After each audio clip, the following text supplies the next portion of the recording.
All right, listeners. So today we are diving into some uh, pretty intense waters, Yeah? geopolitical waters. That is, Sounds intense. it is, you send us a transcript from a YouTube video. It's called U.S.-Russia Talks of the Fall of Europe. Oh, wow. And let me tell you, it paints a very dramatic picture of the future. Okay, and intrigued. Are you ready to navigate this with me? Absolutely. Let's dive in. Okay, so this video starts off with a hypothetical scenario. Okay. A phone call between Donald Trump and Vladimir Putin. All right. And they're hammering out a deal to end the war in Ukraine. Hmm. But here's the catch. What's that? It's portrayed as a major win for Russia. Oh. And a pretty big blow to both the U.S. and Europe. I see. So what are the implications of this deal? Well, the implications go way beyond just ending the conflict. Okay. We're talking major territorial concessions from Ukraine, Oh. a complete absence of U.S. troops, limitations on any kind of European peacekeeping force, Okay. and a firm no to Ukraine joining NATO. So essentially, Europe's just getting cut out of the picture completely. Yeah, that's a big part of the video's narrative. It really emphasizes their exclusion from these talks. Right. And that leads to some pretty serious shockwaves across the entire continent. For sure. The video even points to the Munich Security Conference as like this pivotal moment Okay. where, in this scenario, U.S. Vice President J.D. Vance gives a speech, Uh-huh.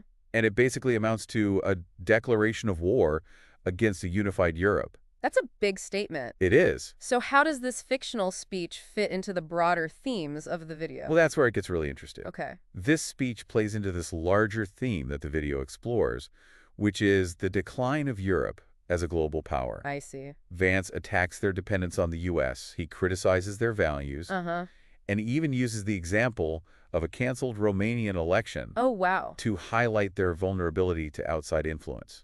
So it's not just about this one deal. Right. It's about a deeper decline. Exactly. It's like this whole set of factors contributing to their decline. Right. The video talks about Europe's shrinking share of the global GDP, Yeah. their over-reliance on the U.S. for defense. It's like they've lost their way. Totally. They even use Macron's failed attempt to put together a European peacekeeping force for Ukraine. Oh, right. That's like a prime example. Yeah, that really highlights their lack of unity. And military preparedness. For sure, they just weren't ready. The video even quotes the Wall Street Journal, Oh, really? describing European troops in Ukraine as a tripwire.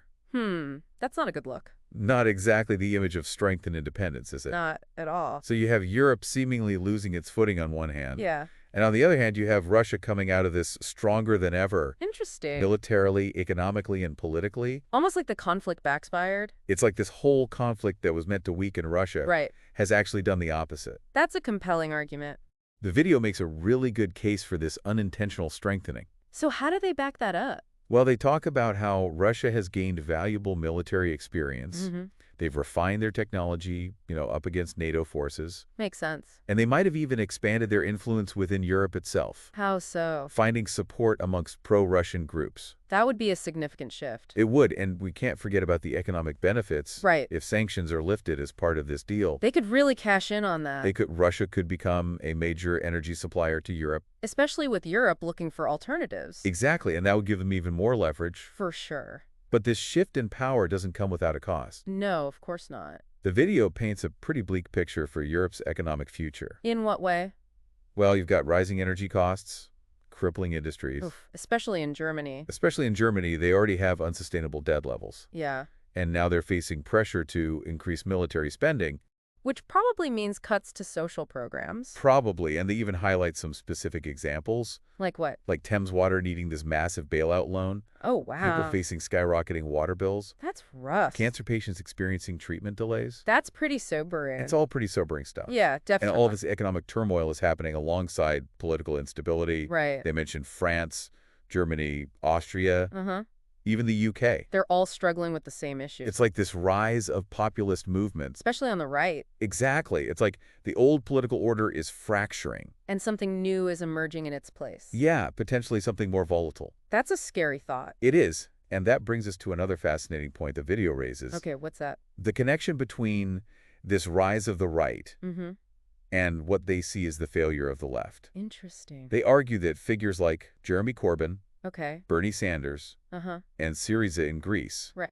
all ultimately failed to deliver on their promises of systemic change. So they left a vacuum. Exactly, a vacuum for these right-wing movements to exploit. And those movements are good at exploiting that kind of disillusionment. They're tapping into that very real anger, Yeah. frustration amongst the working class. People who feel like the system is rigged against them. Exactly. Take Reform UK, for example. Okay. They're pushing for things like nationalizing utilities and scrapping net zero policy. Policies that seem to address some of those economic anxieties. Yeah, on the surface at least. It's a clever strategy. It is. They're blending populism with some surprisingly left-leaning economic ideas. I can see how that would appeal to a lot of people. For sure. But here's what I'm curious about. What's that? Where does the video go from here? Yeah. They've set the stage for this potential fall of Europe. Right. But what does that actually mean? Yeah, what comes next? What does the future hold? That's where things get really interesting. Okay. I'm all ears. That's where we'll pick up in the next part of our deep dive. All right, listener, we're about to go even deeper into this rabbit hole. Buckle up. Stick with us because we're going to unpack the video's take on the future of Europe. Should be a wild ride. This is just the beginning. So it's important to note that the video doesn't say this potential revolutionary force is purely left-wing. So it's not like a clear-cut left versus right kind of thing. No, not really. They argue that even these right-wing populist movements, with all their talk about nationalism, they're tapping into this feeling that the capitalist system is failing the working class. And let's be real, that resonates with a lot of people these days. Oh, absolutely. We've all felt the pinch, Yeah. Rising costs, stagnant wages. It's like the rules are different for the wealthy elite. Exactly. It's that feeling of being left behind, of having no control over your economic future. And these populist movements, they're really good at tapping into that. They are. And the video argues that the traditional left, with their focus on incremental reform, they failed to offer a real alternative. They haven't given people a reason to believe that things can actually change. And they were pretty harsh in their critique of those figures we talked about earlier. Oh, yeah, like Corbyn Sanders, Syriza. Yeah, they say they basically caved to the establishment. Which just reinforces that idea that real change is impossible. Within the system as it is. Right. So that failure of the left, it creates this dangerous vacuum. Yeah, a space for these right-wing movements to step in. With their promises of national rejuvenation, Yeah, a return to traditional values, whatever that means. But the video also warns against seeing these right-wing populists as the solution. Oh, really? They say that this us versus them mentality, it's ultimately self-defeating. Like they're trying to put out a global fire by hiding in their own little corner. Exactly, these problems we face. Yeah. Climate change, economic inequality. Geopolitical instability. They're all transnational issues. That require transnational solutions. So where does that leave us? Right. If the left has failed. Yeah. And the right is offering false promises. What's the way forward? That's where the video's analysis takes a really interesting turn. Okay, tell me more. They suggest that this swing towards right-wing populism, as unsettling as it seems, could actually be a necessary step. A necessary step towards what? They argue that these right-wing movements, despite all their talk, they can't actually deliver on their promises. Because their solutions are too small scale? Because those problems are too big. Too interconnected. To be solved by one nation going it alone. Exactly. And that's where the opportunity lies. Okay. And as these right-wing movement fail, as their promises are exposed as empty, it creates this opening. Opening for what? A new hunger for real systemic change. So it's like a pendulum swing. Yeah. Things move to the right, then they swing back to the left.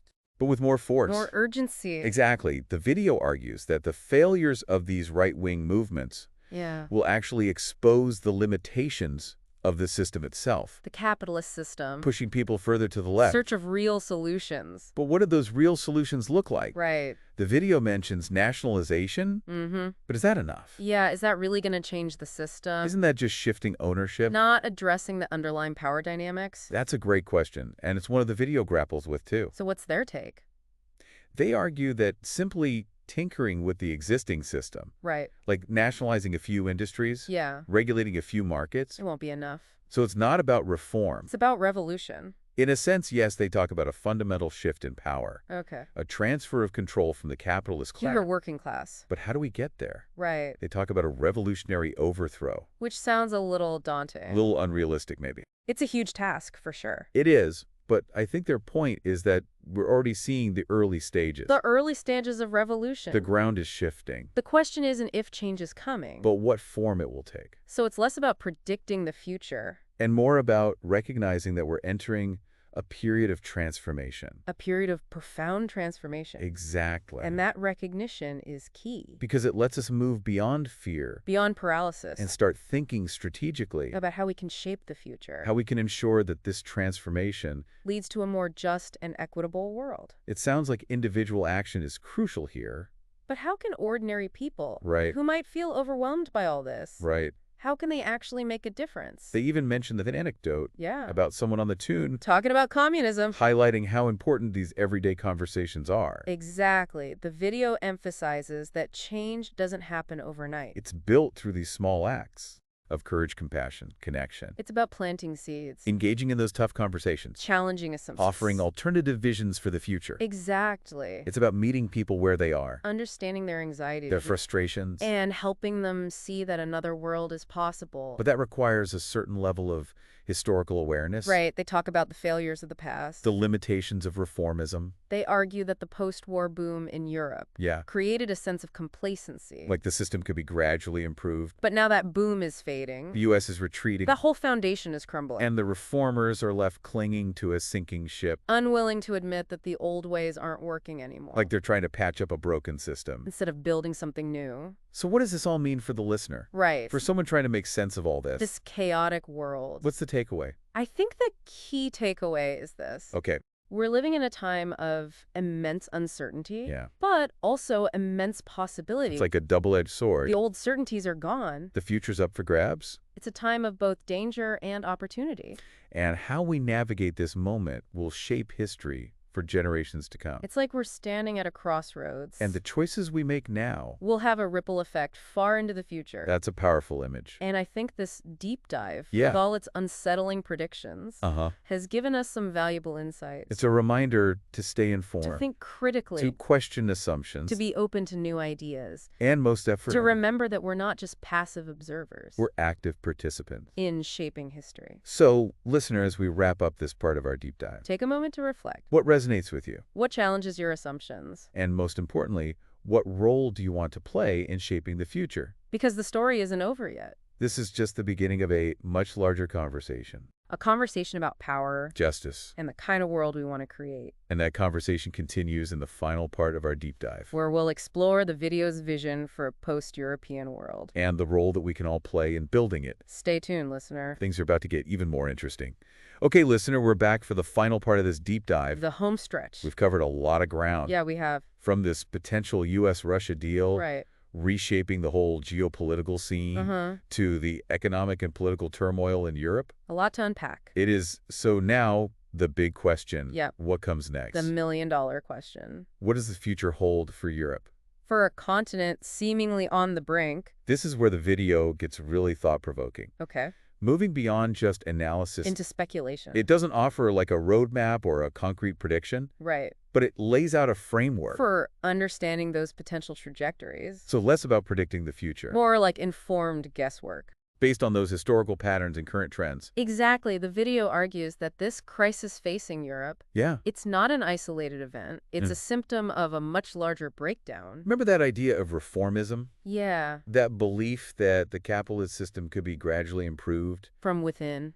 Well, the video says that approach has hit a wall. I see. Because those underlying problems are too deep-rooted. Too structural to be solved with a few tweaks here and there. Exactly. And the more these reformist efforts fail, the more people get disillusioned and frustrated. And that creates fertile ground for radical alternatives. So it's like a pressure cooker. Yeah. You've got rising inequality, economic instability, political polarization. All adding to that sense that the old ways just aren't working. The video suggests this pressure could trigger a fundamental shift. A shift in consciousness. Moving away from those individualistic, consumerist values. That have dominated for so long. Towards something more collective. More community-oriented. Maybe even more focused on sustainability and social justice? Potentially, they even point to historical examples. Like what? The rise of socialist movements in the early 20th century. Fueled by similar societal pressures. And a widespread sense of discontent. But those movements often faced brutal repression. Right. Is the video suggesting we could see that again? That kind of violent struggle. It's not so much about predicting specific events, but understanding those underlying dynamics. Okay. The video argues that when a system hits a certain point of crisis, when the gap between the haves and have-nots gets too wide, the potential for upheaval increases. So let's say this shift in consciousness does happen. Okay. What would this post-European world actually look like? Well, the video mentions revolutionary overthrow. But that's pretty vague. They're intentionally ambiguous about the specifics. They say the precise form is impossible to predict. It could be a dramatic break with existing institutions. Or it could be more gradual, more evolutionary. So not necessarily about storming the barricades. Or overthrowing governments by force. The video emphasizes that revolution can take many forms. Radical shifts in political and economic structures. Transformations in culture and values. Even individual consciousness. That makes sense. It's like that quote from Gandhi. Be the change you want to see in the world. Real change starts with individuals. Making different choices. Embracing different values. Demanding a different future. And that brings us back to those everyday conversations. Right. Those small acts of resistance and transformation. Remember the anecdote about the person on the tube? Yeah, the one talking about communism. A powerful reminder that change often starts in unexpected places. Through those seemingly insignificant interactions. It's about planting those seeds of doubt. Challenging the status quo. Opening minds to new possibilities. Building connections, fostering solidarity. Creating that shared vision for a better future. And it's about rejecting cynicism. Apathy. That feeling that nothing can be done. The system is too big to change. Absolutely. The video is a call to action. A reminder that we're not just passive bystanders. We have the power to shape the future. To create a world that's more just. More equitable. And more sustainable. So, listener, as we wrap up this deep dive, we want to leave you with a few questions. What resonates with you from this video? What challenges your assumptions? And most importantly, what role do you want to play in shaping the future? Because the story of Europe and the story of humanity is still being written. And we all have a part to play. That's it for this deep dive. Thanks for joining us. We hope this exploration gave you some new insights. Maybe even spark some new ideas. Remember, stay curious. Keep questioning. And never underestimate the power of individual action. Until next time. Keep diving deeper.